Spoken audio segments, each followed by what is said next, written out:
What if everything you've been doing to save your marriage, the begging, the long conversations, the trying harder, is actually pushing your spouse further away?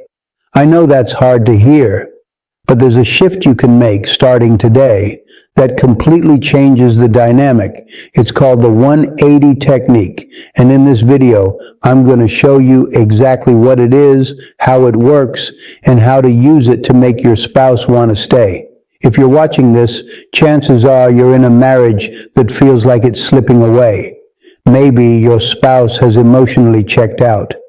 Maybe they've said the words, "I'm not happy," or "I don't know if I want to be here anymore." And your instinct, the most human instinct in the world, has been to do more, talk more, explain more, apologize more, hold on tighter.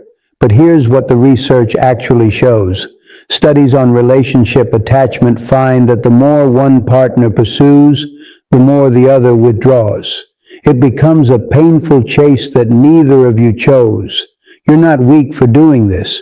You're not crazy. You've just never been taught that in a marriage on the edge, less often means more. The 180 technique is about becoming someone your spouse didn't expect and someone they don't want to lose.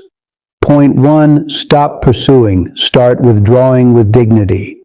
Here's the part most couples get completely wrong. When we sense our spouse pulling away, we panic.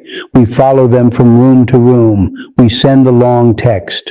We rehearse the perfect speech. And every time we do that, we confirm their belief that leaving is the right call. The first step of the 180 is a clean, calm withdrawal, not with anger, not with punishment, but with quiet, dignified self-possession. You stop initiating the heavy conversations. You stop asking, "Are we okay?" You stop waiting by the phone. I've seen couples where the wife had been chasing her husband emotionally for 2 years straight.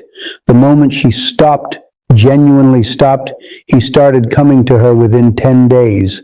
Not because she played games, but because the dynamic finally had room to breathe. Your actionable tip for today: for the next 48 hours, do not initiate any conversation about the relationship. None. Let there be silence. Let them notice it.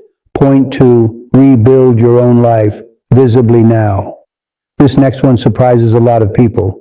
The 180 isn't just about what you stop doing. It's about what you start doing, loudly, visibly, with genuine energy. When a spouse sees you shrinking, canceling plans, skipping the gym, losing yourself in the marriage crisis, they don't feel more connected to you. They feel more suffocated. But when they see you rebuilding, calling a friend you haven't talked to in months, going back to a hobby you dropped, walking with confidence instead of grief, that is magnetic. I've seen couples where the husband thought his wife was completely dependent on him. She started taking a weekly pottery class and reconnecting with her college friends. He told a mutual friend, "She seems different. I don't know. I'm actually a little worried about losing her." That's the 180 at work. Your tip for today: make one concrete plan for yourself this week. A class, a coffee, a workout. Put it on the calendar and keep it. Point 3, regulate your emotions in front of them.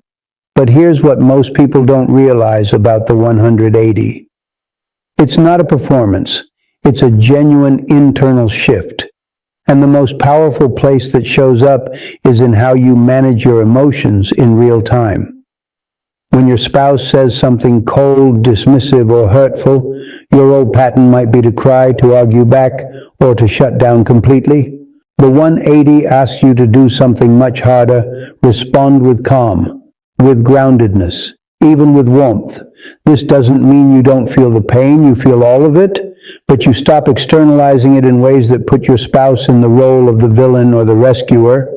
I've seen couples where every disagreement ended with the wife in tears and the husband storming out. She started responding with, "I hear you. I'm not going to fight about this tonight." He didn't know what to do with that, so he stayed in the room. Your tip for today: before your next tense moment, take 3 slow breaths, then respond. Don't react. That pause changes everything. Point 4. Become genuinely curious, not desperate, and this is where it gets really important. The final piece of the 180 is the hardest and the most transformative. It's shifting from desperation to curiosity. Desperation sounds like, why don't you love me anymore? What did I do wrong? What can I do to fix this? Curiosity sounds like, I've been thinking a lot about who I've been in this marriage, and I want to understand myself better. That's a completely different energy. When you approach your marriage and yourself with genuine curiosity rather than fear, you stop being the person who needs something from your spouse. You become the person your spouse is curious about. I've seen couples where the husband was almost out the door.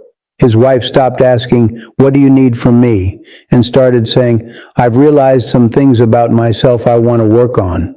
He paused. He asked what she meant. That conversation lasted 3 hours.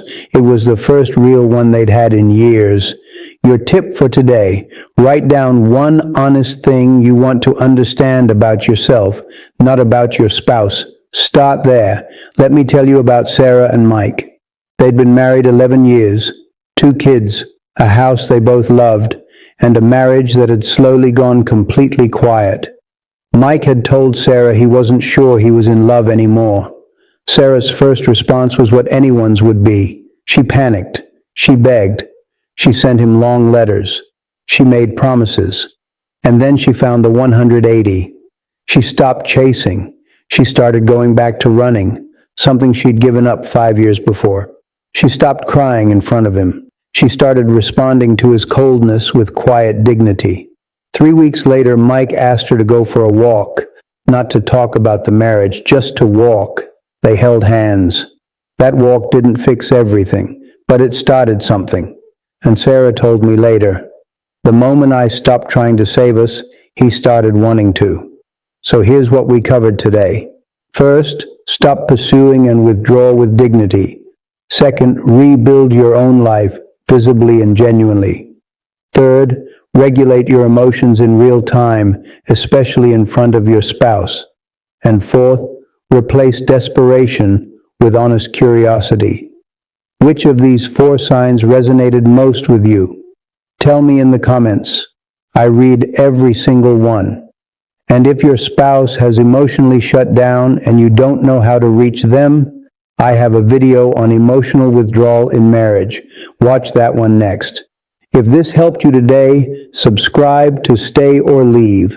I post new videos every week because you deserve real answers, not just hope.